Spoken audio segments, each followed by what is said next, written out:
Dans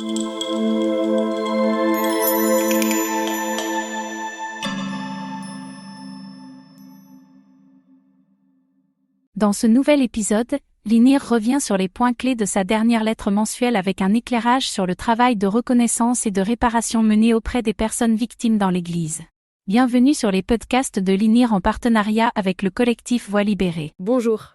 L'été, on pense souvent vacances, légèreté, Mhm. mais voilà, pour certaines personnes, c'est une période qui peut être plus compliquée. Oui, tout à fait. Alors aujourd'hui, on va regarder de plus près la lettre d'info de juillet de l'INIR, c'est l'instance nationale indépendante de reconnaissance et de réparation. C'est ça. Et justement, cette lettre, elle explore le vécu, parfois difficile, des personnes victimes de violences sexuelles pendant l'été. Oui, absolument. Et ce document, il aborde des points vraiment essentiels. D'abord, le rapport au corps, qui se complique souvent avec les beaux jours. Ah oui, L'importance aussi de prendre soin de soi, avec compassion, on va y revenir. Et puis une réflexion, je trouve, assez juste sur la résilience. Ce n'est pas toujours si simple, quoi.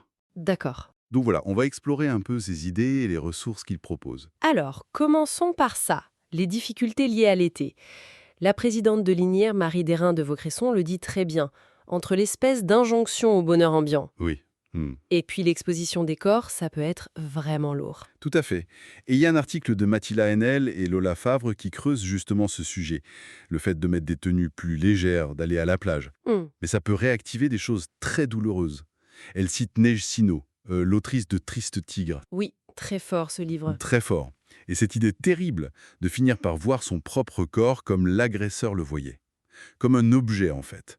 Quelque chose de potentiellement dangereux ou que d'autres pourraient s'approprier. C'est glaçant comme perspective. Et j'imagine que ça engendre des angoisses très concrètes. Ah ben oui. La peur du regard des autres, la crainte d'attirer l'attention sans le vouloir, ou même la peur d'une nouvelle agression. Et ça vient s'ajouter, j'imagine, à toute la pression sociale du corps parfait de l'été. Exactement. Ça doit miner encore plus la confiance quand elle est déjà fragile. Complètement.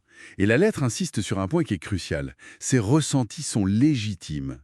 Ce n'est pas une faiblesse personnelle, c'est une conséquence du trauma. C'est important de le dire. Oui, c'est essentiel de le rappeler. Alors, face à tout ça, qu'est-ce que propose la lettre?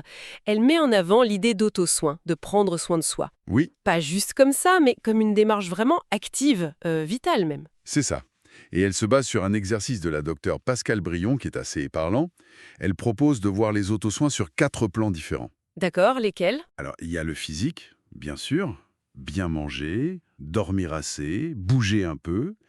Le cognitif aussi, tenir un journal, lire des choses qui nous intéressent, pourquoi pas une thérapie, Cultiver sa curiosité, c'est ça? voilà, par exemple.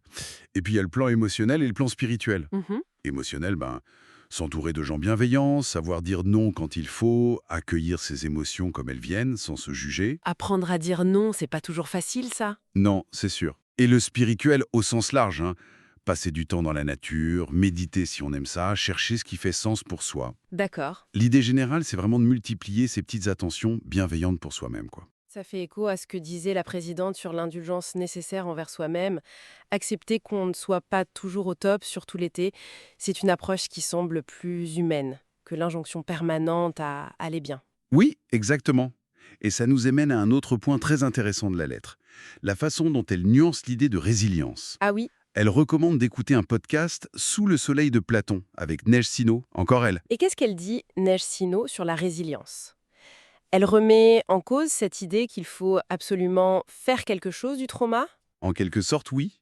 Elle explique bien comment cette attente de la société transformer la souffrance en quelque chose de positif, en récit édifiant, peut devenir une pression énorme. Une charge mentale supplémentaire. C'est ça.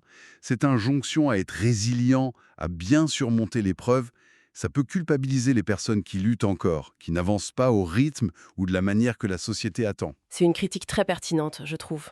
On entend tellement parler de résilience, parfois un peu à toutes les sauces. Ça invite à plus de respect pour le parcours de chacun, en fait. Tout à fait.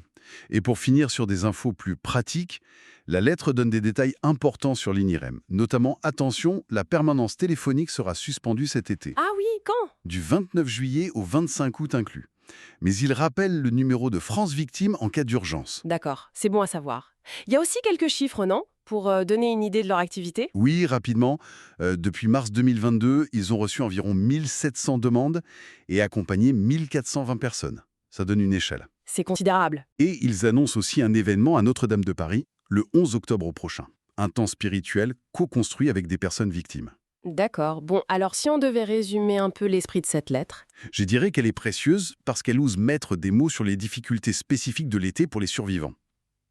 Et elle propose des pistes concrètes, humaines, l'autocompassion, les autosoins, comme des alternatives plus douces à la pression sociale. Une approche plus à l'écoute du vécu intérieur, finalement, moins dans l'injonction. Exactement. Et ça nous laisse peut-être avec une dernière question.